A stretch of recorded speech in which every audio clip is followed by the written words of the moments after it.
So what is the best way to burn body fat? The answer is concurrent training, or doing both cardio and weight training.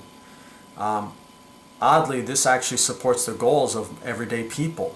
If we're talking about athletes, like for instance endurance athletes or strength athletes, this is probably not going to be something that's going to be, I guess, appropriate for their sports, their respective sports, because both of them are typically, depending on the sport, trying to maximize one component, right?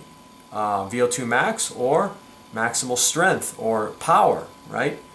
But for everyday people, people just want to lose weight, people want to get fit, people want to look sexy. You've got to do both.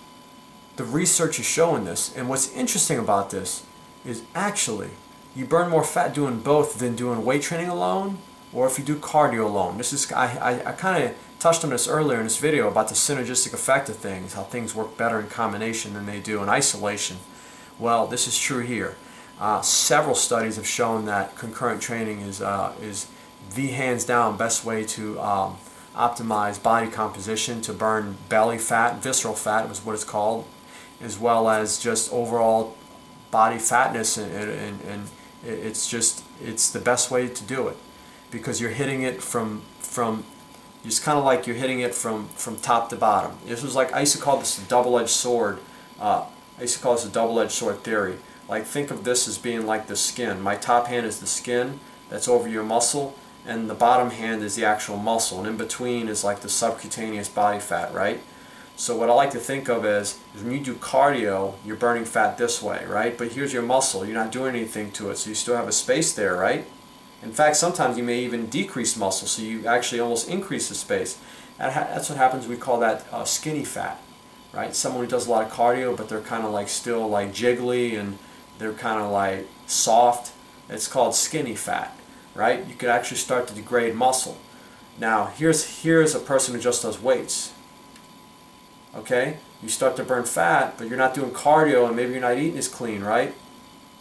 So you end up really not seeing much definition. Okay.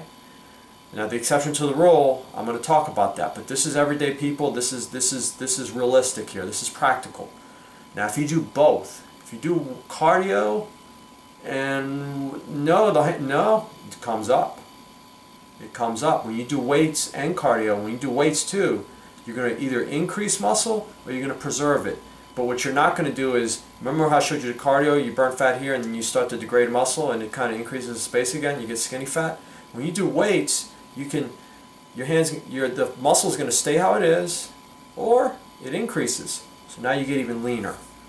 So hopefully that little practical demonstration will kind of, it always works. That's how I thought about it back then, and I still kind of think of it that way, and the research supports that line of thinking. So